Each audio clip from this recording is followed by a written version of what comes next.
समुद्र किनारे बसे किसी गांव में एक धनवान सेठ रहता था। उस धनवान सेठ के पुत्रों ने एक कौवा पाल रखा था। सेठ के पुत्र रोज अपने भोजन में से बचा कुछ अन्न कौवे को दे देते थे। सेठ के घर की जूठन खा खाकर वह कौवा कुछ ही दिनों में मोटा और तंदुरुस्त हो गया था। रोज सेठ के घर से भोजन मिलने पर कौवे का अहंकार बहुत बढ़ गया। अब कौवा अपने से श्रेष्ठ पक्षियों को भी तुच्छ समझने लगा। अब आए दिन कौवा अपने से श्रेष्ठ पक्षियों का अपमान करने लगा। एक दिन समुद्र किनारे हंसों का जोड़ा उड़ता हुआ आया और एक पेड़ पर जाकर बैठ गया। हंसों का जोड़ा बहुत खूबसूरत था। हंसों की खूबसूरती देख सेठ के पुत्र हंसों की तारीफ करने लगे।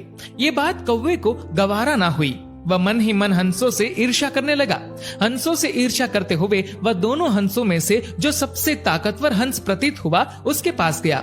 हंसों के पास जाकर कौवा हंस से बोला, तुम केवल खूबसूरती में मुझसे अच्छे हो सकते हो, लेकिन ताकत में मैं तुमसे ज्यादा ताकतवर हूँ। मैं तुम्हारे साथ उड़ने की प्रतियोगिता करना चाहता हूँ। हंसों ने कौवे को समझाया कि वह उनके साथ प्रतियोगिता नहीं कर सकता, क्योंकि वह आसमान में बहुत दूर दूर तक उड़ते हैं। उनके साथ प्रतियोगिता करने से उसे कोई लाभ नहीं है।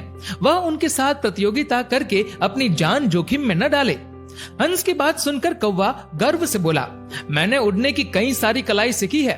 अपनी सीखी प्रत्येक कला से मैं लगभग 100 योजन ताल उड़ान भर सकता हूँ। तुम मेरी नहीं अपनी चिंता करो। क्या तुम मेरी बराबरी कर पाओगे? हंस कौवे की बात सुनकर मुस्कुराया और बोला, मित्र, हो सकता है कि तुम उड़ने की कई सारी कलाएं जानते होंगे, लेकिन मैं तो सिर्फ एक कला जानता हूँ जिससे सभी पक्षी उड़ते हैं। मैं उसी कला से उड़ान भरूंगा। हंस की बात सुनकर कौवे का अभिमान और बढ़ गया। वह बोला, हंस, तुमने जीवन में उड़ने की ज्यादा कलाएं नहीं सीखी है, इसलिए मैं तुम्हें आसानी से हरा दूंगा। अब तुम अपनी हार देखने के लिए तैयार हो जाओ। उनकी बातें सुनकर कई पक्षी इस प्रतियोगिता को देखने के लिए वहां जमा हो गए। सभी पक्षियों के सामने हंस और कौवा दोनों समुद्र की ओर उड़े।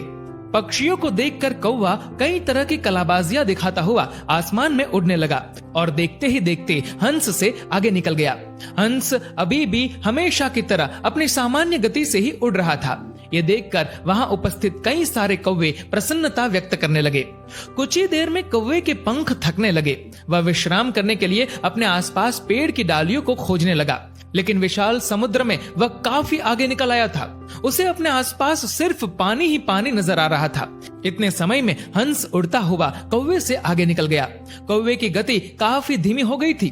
थकान के कारण अब उसके पंखों ने भी जवाब देना शुरू कर दिया था। अब कौवा पानी के सबसे करीब उड़ने लगा। कौवे के पैर अब पानी में डूबने लगे थे। कौवे को डूबता देख हंस कौवे के करीब आया और बोला, मित्र, तुम्हारे पैर और पंख बार बार पानी में डूब रहे हैं। ये तुम्हारी कौन सी कला है?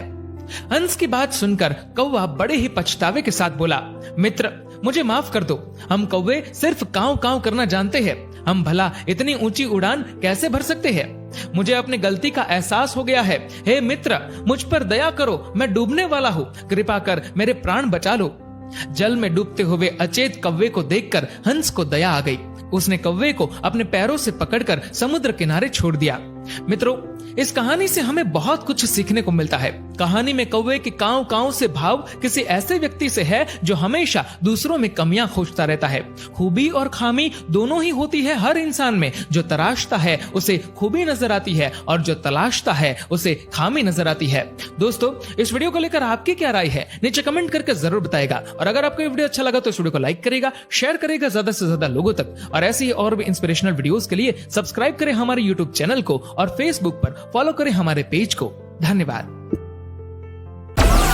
Download Moj.